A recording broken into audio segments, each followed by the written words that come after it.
السلام علیکم ورحمۃ اللہ وبرکاتہ۔ محترم حضرات و خواتین، اپنے دین و دنیا دونوں سے باخبر رہیں۔ آج بروز پیر قمری اور ہجری کیلنڈر 1443 کے مطابق ربیع الاول کی تاریخ 25 ہے، 20 پر 5 ہے، اور شمسی کیلنڈر 2021 کے مطابق نومبر کی تاریخ 1 ہے۔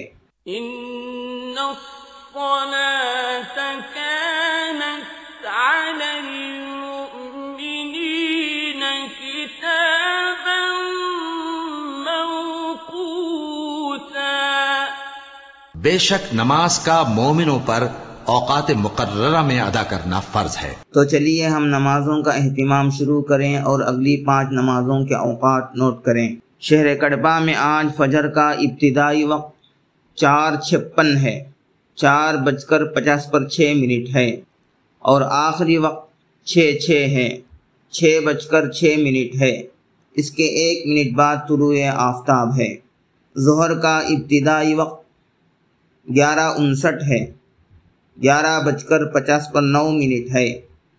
عصر کا ابتدائی وقت 4:12 ہے، 4:12 ہے۔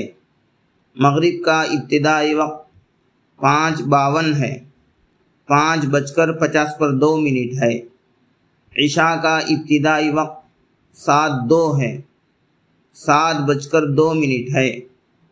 عشاء کا آخری وقت 4:51 ہے، 4:50 ہے، اور سحری کا آخری وقت بھی یہی ہے۔ آج کی نصیحت کے طور پر نماز کے سنتوں میں سے ایک سنت نوٹ فرما لیں۔ تشہد میں اشہد اللہ الہ پر شہادت کی انگلی کو اٹھانا اور الا اللہ پر جھکا دینا سنت ہے۔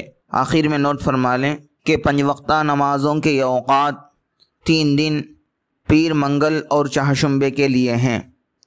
من جانب دفتر محکمہ شرعیہ اسلامیہ، مسجد فاطمۃ الزہراء، محل نقاش کڑپا، آندھرا پردیش۔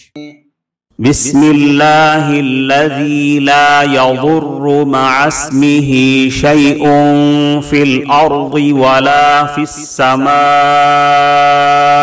وہو السمیع العلیم۔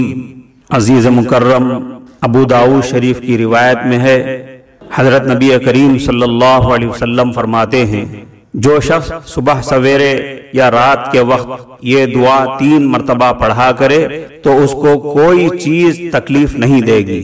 ایک دوسری روایت میں ہے کہ جو شخص ان کلمات کو صبح کے وقت کہے، شام تک اس کو کوئی ناگہانی بلا نہ پہنچے گی۔ اگر شام کو کہے تو صبح تک کوئی مصیبت نہ پہنچے گی۔ اب آپ اس کو دھیرے دھیرے پڑھتے جائیں۔ بسم اللہ الذی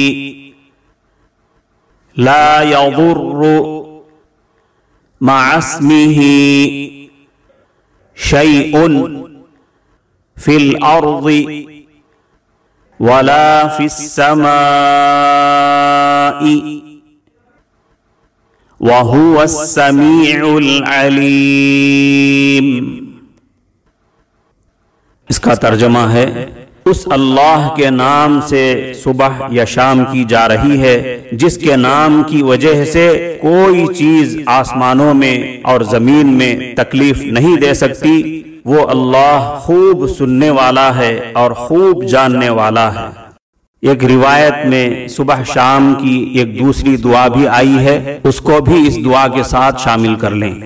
اعوذ بکلمات اللہ التامات من شر ما خلق۔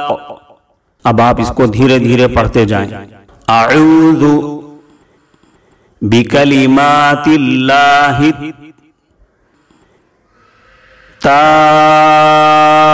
التامات من شر ما خلق۔ اس کا ترجمہ ہے، میں اللہ کے پورے کلمات کے ساتھ پناہ چاہتا ہوں ہر اس چیز کی برائی اور شر سے جو اس نے پیدا کیا۔ عزیز مکرم، صبح شام یہ دعا پڑھتے رہیں اور اپنے بچوں کو بھی پڑھاتے رہیں تاکہ آپ اور آپ کے تمام افراد خانہ ہر قسم کی تکلیف اور ہر قسم کے حادثے اور بلا سے بچتے رہیں۔